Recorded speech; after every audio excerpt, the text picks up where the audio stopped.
Hello YouTube, my name is Daniel Bowater and I've lived in Pattaya, Thailand for nearly 1 year, and I have taught English at a training centre which teaches children after they finish school at their public school each afternoon and on the weekends. I also teach or have taught adult students in private lessons, kindergarten students, and I've taught business English as well. So in this clip, I'm going to describe several reasons why I think coming to Thailand is a great option.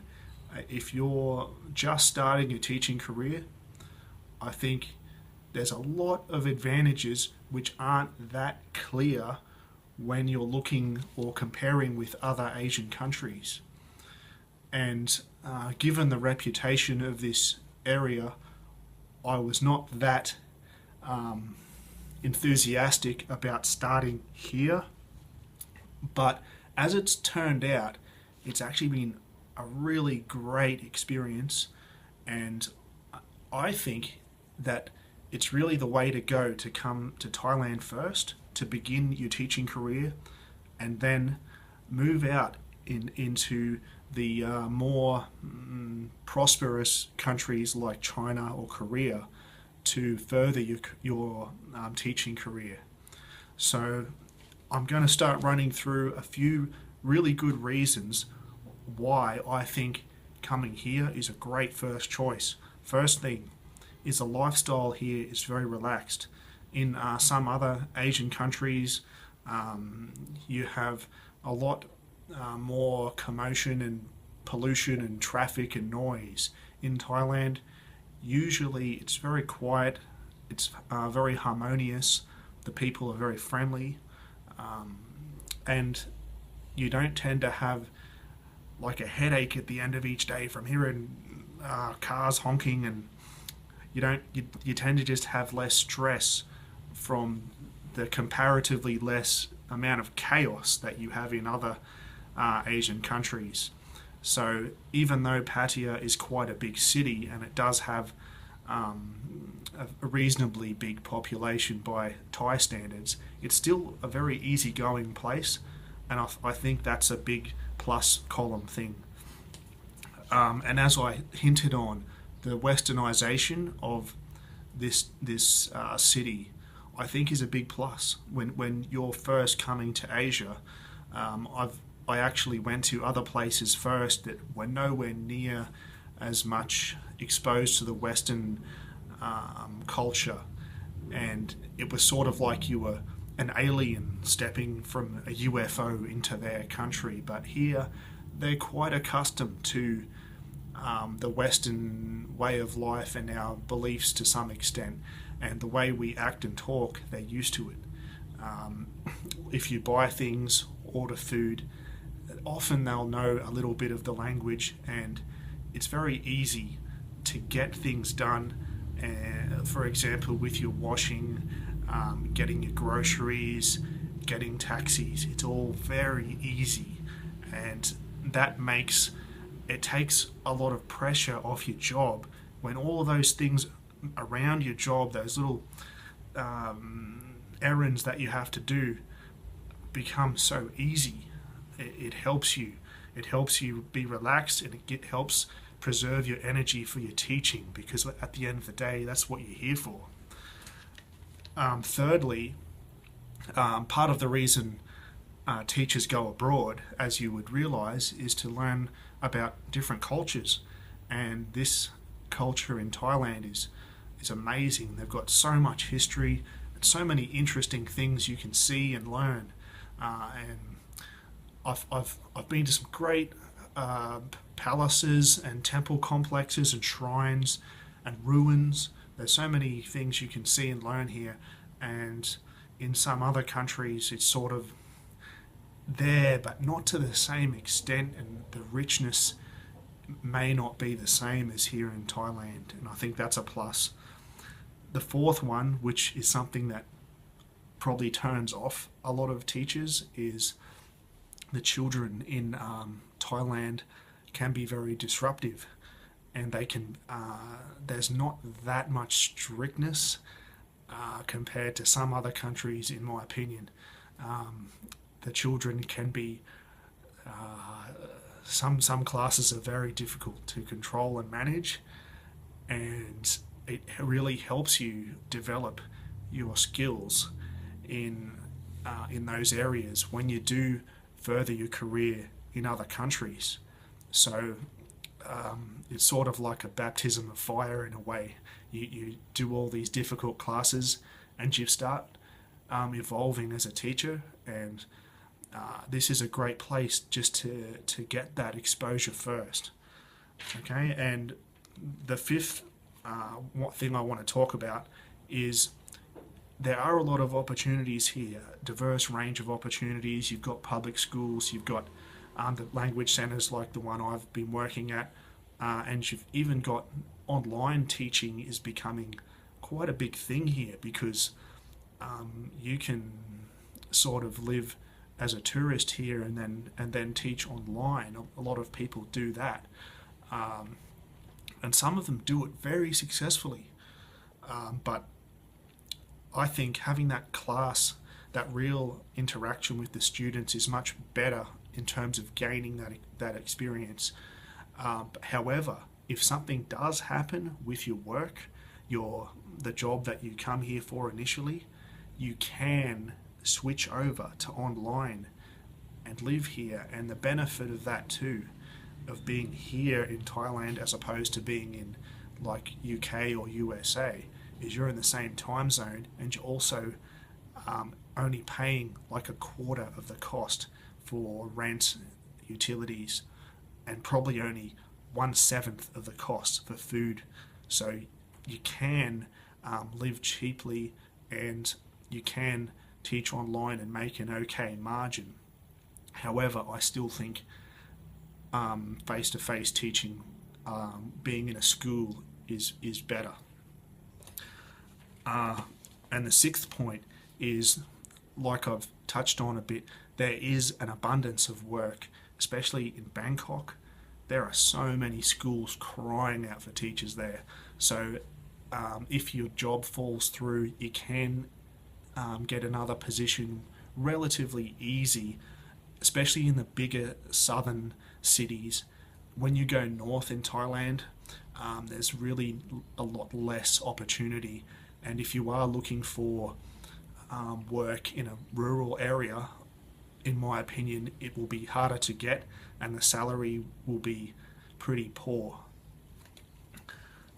Number 7, one thing I've loved here, which was a little bit unexpected, was how many tourism opportunities there are here. I don't really regard myself as someone who follows chain bus tours and that type of nonsense, but seeing all the palaces, temples, shrines, mountains, islands, beaches, there's so many things you can see here just as a tourist, which are awesome. There's many parks, like there's one that has miniature global monuments called Mini Siam. I went to a hill tribe village. I went to elephant parks and tiger parks. All this great stuff that you can experience in your spare time.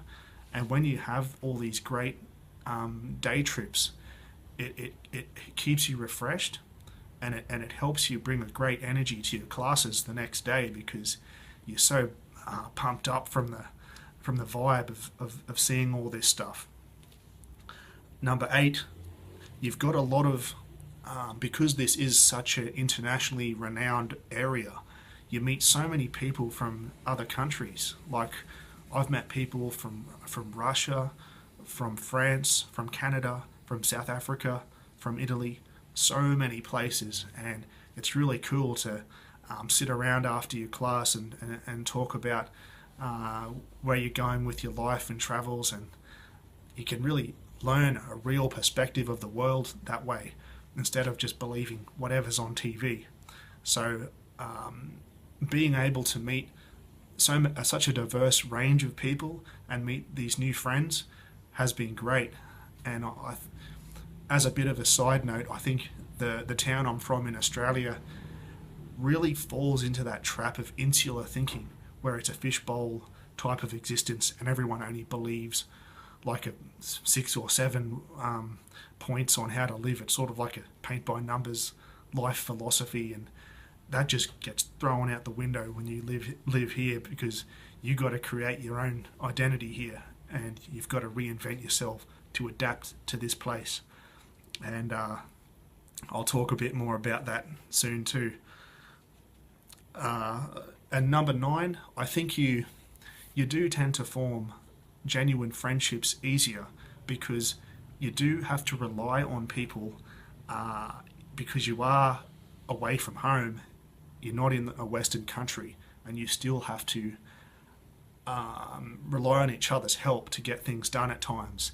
And I've had friends, some of my friends from America have thankfully bailed me out of a few situations which I was in dire need of, just like a bit of extra help with money sometimes, or they've needed me to arrange a taxi for them or something, just like at a moment's notice. And just knowing that you have their back all the time, and you're in this foreign place is it helps you create these great friendships. And I know that I'll stay in touch with all those people once I've left here. And number 10, I think it's kind of good that the Thai government made it made it a requirement for people to stay here for a full year when they teach, because I think that's an ideal amount of time for you to improve your skills, because that first initial few months you're finding your feet, and you can really learn and experience so many things in that 12-month time frame. And you can, I think it's the minimum amount of time for you to decide if it's for you. I think there's a lot of things to work on in your career, and because it's a new thing for most people, I'm suggesting this as a first option for a new teacher. I think that 1 year is just a nice block of time to do that in. So I think now that I've mentioned most of the good points, I want to mention some of the maybe not so good points, because I want to keep this objective. I don't want to make it like a some type of a fairy tale video, because with every place there's positives and negatives. There's no such thing as a perfect location. I don't believe that. I think you have to adapt and look at things rationally. So the first thing, which is a bit of a negative, I think, is the visa issues. In some other Southeast Asian countries, it's a little bit more streamlined, and you can get in and get your working visa in a much more, I would say, maybe a bit more of an effective or predictable way, where it's finalised quicker. Here it takes several months of just arduously waiting in queues, and you don't really know the outcome of it for some time, and that's for your business visa. I'm talking about your 12-month working visa. So that definitely is a problem. And if you're from South Africa, like some of my friends are, you have to go through a few extra steps in that process, which really draws it out. And like for my situation where I'm in Pattaya, you do the bus trip from Bangkok to Pattaya to sort out your documents a few times when you arrive. And I know people who've done that trip like 9 or 10 times to sort out their visa. And you still have to do it to prove your residency.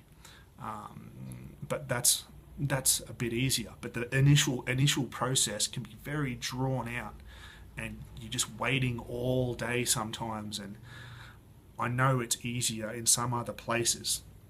Okay, and the last point that I want to touch on, which is more specific to Pattaya as a place to choose, and maybe even a little bit with Bangkok and Phuket, is they are party cities. They're really internationally known as places to come and relax and unwind. The drinking culture is huge here. It's like, seriously, it's like New Year's Eve every day in Australia. Like, that's the equivalent. It's like the New Year's Eve in Australia is like every day here.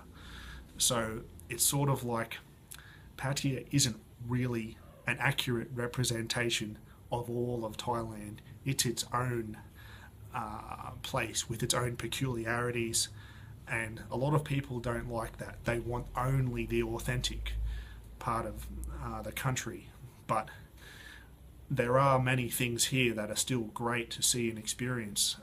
You can make it whatever you want to make it. It doesn't have to be just about drinking and partying. It doesn't have to be just about seeing temples. It doesn't have to be just about snorkeling and islands. It can be whatever you want it to be. And my experience has been like a little bit of each. I haven't just done one thing, and I've been sort of ridiculed by a few people for doing it my own way. But that's part of adapting. You got to find your own lifestyle and create your own great life when you come here. And I love that. I love being able to choose what I do. No one else does. That's the great thing about working overseas. You get out of the shackles on you in Australia, and or wherever you're from, and you create a great life for you, your own way, and that's very empowering, and it's very satisfying. And my time here, I've really loved it. I've made probably 30 YouTube videos of the day trips I've gone on, and you'll see, if you can look at those, you'll see how enjoyable they are and how many great diverse range of things there are to do here. It's just mind-boggling. Like, I've been here for that full year, and there's still several things that are really great things I haven't done yet. So that's definitely a plus column thing. But I guess what I'm touching on as the negative or the downside of Pattaya is it is a bit like an unrealistic representation of Thailand or Thai cities. It has got a reputation for the nightlife and the night workers, and a lot of people come here just to like satisfy their fantasies and just party and just go overboard. And I understand that part of it, but ultimately it's up to you what you choose to do. You don't have to do that. You don't have to go out to go-go bars every night. It's ultimately your choice. And if you are a younger person, which I'm imagining a lot of people who are potentially coming here to start teaching would be, you just have to really don't get caught up with the wrong crowd and think carefully about your choices, because you can, after some time, your mind can get conditioned into believing that the party type life is normal, and it certainly isn't. And there's a lot of situations, quite dangerous situations, that you can get in very easily and not even really be aware of it so much yourself. I've had my drink spiked on one occasion, and I had to go to hospital. So that the clinic, I mean, and that wasn't. I can tell you that wasn't very fun. But generally, it's been great because I've chosen my activities which I've done. It's been a mixture of everything. I've seen so many great things, and like I said, I've got a few more that I want to do. Like a fortnight ago, I went to Ayutthaya, the ruins, and that was so awesome. I'd never seen anything like it. So check out that video if you get a chance. So I guess that sums up the general tips I've got for someone considering starting their teaching career here in Thailand. I reckon do it. I reckon it's the best first option.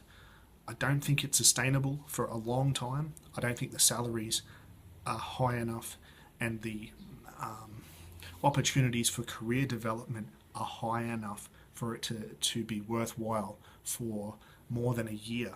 But I think that 1 year to start with is great, and I think you can learn a lot and grow a lot as a person too. I think I've had a few advantages actually from being a bit older, like I'm 37, so I've had a previous career and started this now. But I also think a younger person could gain the benefits I've had just as easily too. So I guess that can be enough for now. Take what you like out of it, and I wish you all the best with your teaching career. If you've got any questions, leave a comment below, and check out my other videos. I've got lots of stuff on here now, so it's been great putting it up, and there'll be more going up. So see you next time.